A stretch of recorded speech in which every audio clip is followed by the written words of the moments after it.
Critics like Nicole Wallace have accused President Trump and Homeland Security Secretary Kristi Noem of gaslighting the public over a controversial ICE shooting in Minneapolis, where a U.S. Immigration and Customs Enforcement agent fatally shot 37-year-old Renee Nicole Good during a federal enforcement operation.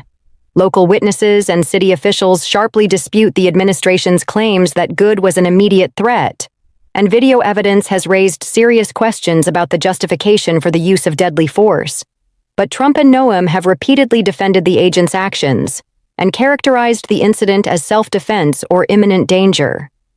Wallace and other commentators argue this narrative amounts to gaslighting, presenting misleading or contradictory explanations to downplay federal responsibility and confuse public understanding, especially as protests, lawsuits, and political backlash grow over the shooting and ICE's broader presence in Minnesota. Critics say the effort to frame the incident in a way that deflects accountability reflects a broader pattern of dismissing local concerns and misrepresenting facts about enforcement actions that have inflamed tensions nationwide.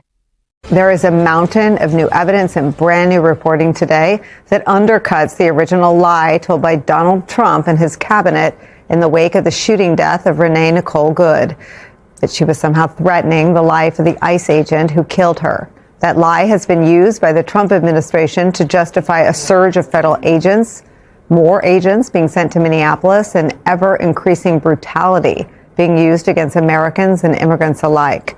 A comprehensive analysis of currently available video footage by the New York Times shows that the ICE agent who killed Renee Nicole Good was not being run over, as Donald Trump and others have claimed. Watch.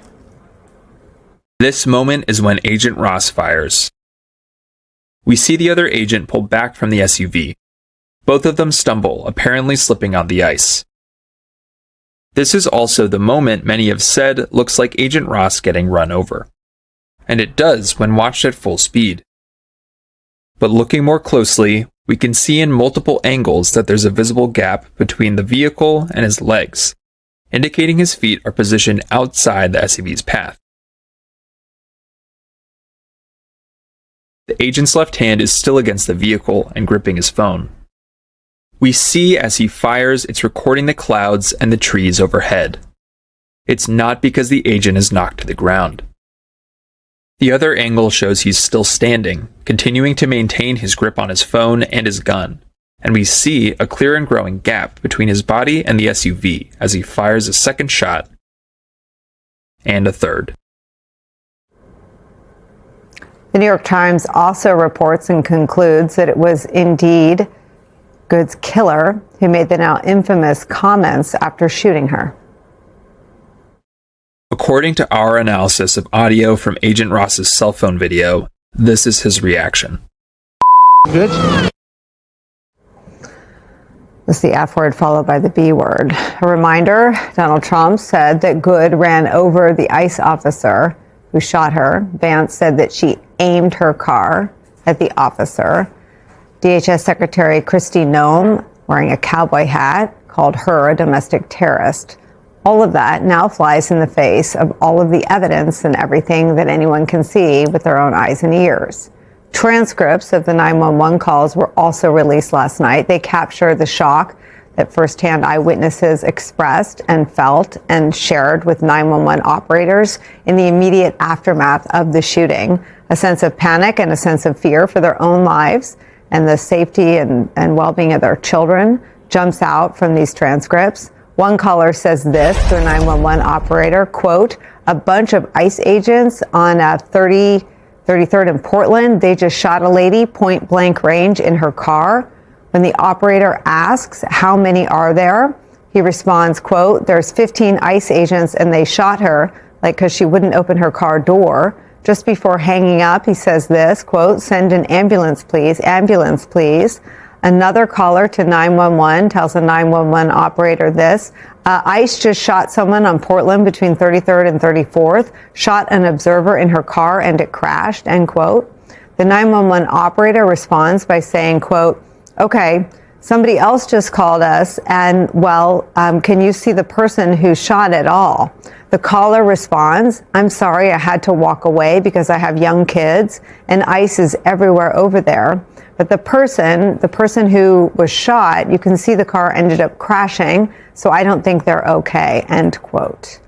New details and brand new evidence about the shooting death of Renee Nicole Good and what it says about the Trump administration's gaslighting of Americans is where we start today. Senior contributing editor and Minneapolis native Michelle Norris is back with us. Also joining us, former DHS chief of staff during Donald Trump's first term as president, Miles Taylor is here, and former senior advisor to President Biden and Vice President Harris, the former mayor of New Orleans, Mitch Landrieu's here. He's now the co-chair of American Bridge 21st Century. Michelle Norris says, we've done so many days since this happened. We turn to you for your reaction to the new evidence being made public today. Well, it paints an ever more vivid picture and an ever more gruesome picture of what happened there in the 3400 block of Portland Avenue. One of the things that I think that we should be looking for is also the communication between the ICE officials and local police, because I wonder if they reached out to local police, to sheriffs, to someone, to EMTs, to get them on the scene.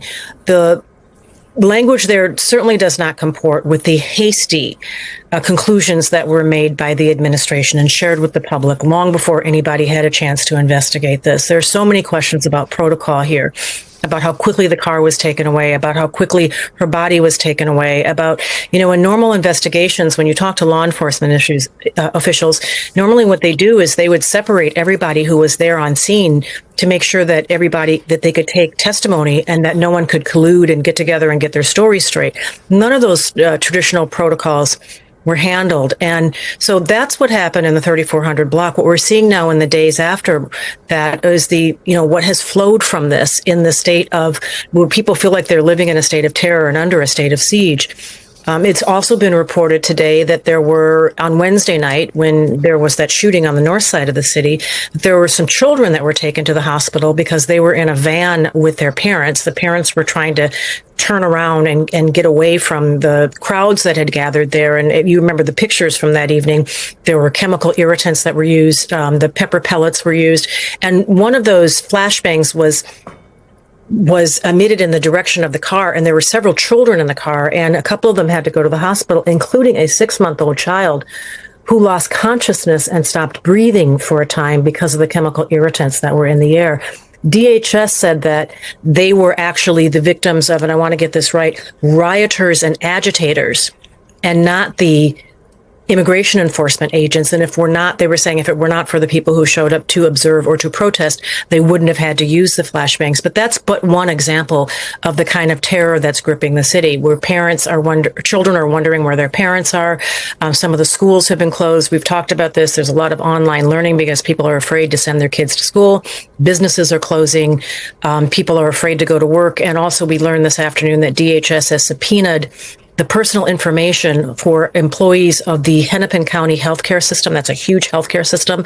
And they've subpoenaed that so they can get their home addresses, their social security numbers, and their employment eligibility. And this is an example of how this affects everyone, because it's not just the immigrants who work or the suspected immigrants or people who are thought not to be citizens. Everyone who works in that medical system had their information subpoenaed, and people don't feel comfortable about this. So this is something that is affecting the entire area of the Twin Cities in the state of Minnesota. Why are they seeking all the personal information of everyone in the healthcare system?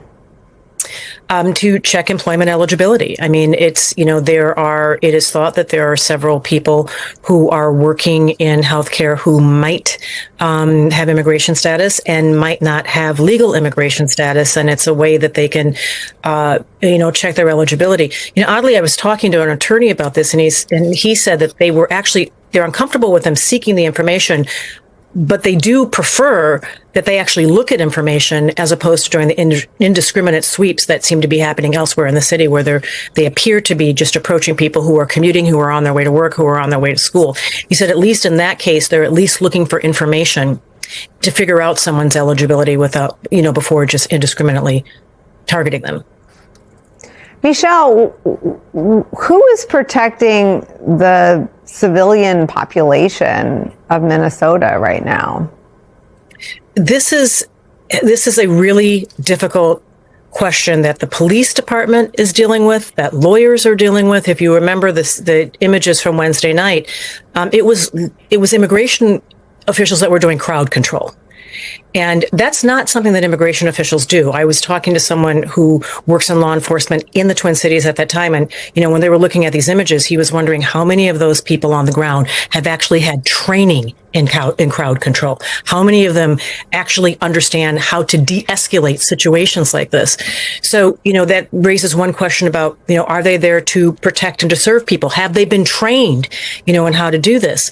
There are a group of lawyers that met this afternoon, convened by the former Associate Justice of the Minnesota, actually not convened by, but it was a, let me get this straight. It was a conversation that was moderated by a former Associate Justice of the U.S. Supreme Court, very high-ranking person, someone who is very well-respected, attorneys from big firms, corporate attorneys, a very large number of lawyers coming together and trying to figure out what's happening when the rule of law appears to be so fuzzy right now, and figuring out there will be a lot of lawsuits that flow from this, but also just figuring out who is there to protect the people, who is there to protect the guardrails around American democracy and the rule of law.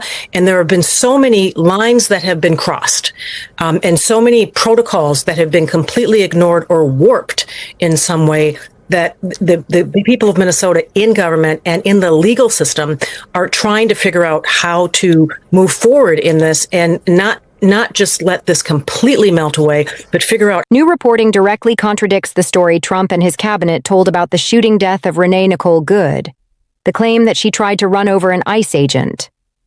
A New York Times analysis of multiple video angles shows the agent was never in the vehicle's path and was standing, phone and gun in hand, as he fired multiple shots. The same footage confirms it was the shooter who shouted the expletives heard after the killing. The administration used the original false narrative to justify sending more federal agents into Minneapolis and escalating force against civilians. Newly released 911 calls paint a picture of shock and fear, with eyewitnesses describing ICE agents shooting a woman point blank and flooding the streets. Parents fled with their children. Schools closed. Businesses shut down. Michelle Norris called the new evidence gruesome and questioned why standard investigative procedures were ignored, from preserving the vehicle to separating agents for testimony. Instead, ICE rapidly removed the body, seized the car, and controlled the scene. Residents now feel like they are living under siege as ICE carries out crowd control, chemical deployments, and indiscriminate sweeps, roles they are neither trained for nor authorized to perform. Minnesota lawyers and officials are asking a deeper question. Who is protecting civilians, the rule of law, and democratic guardrails? Multiple protocols have been bypassed, and the state is scrambling to restore basic protections for its own citizens.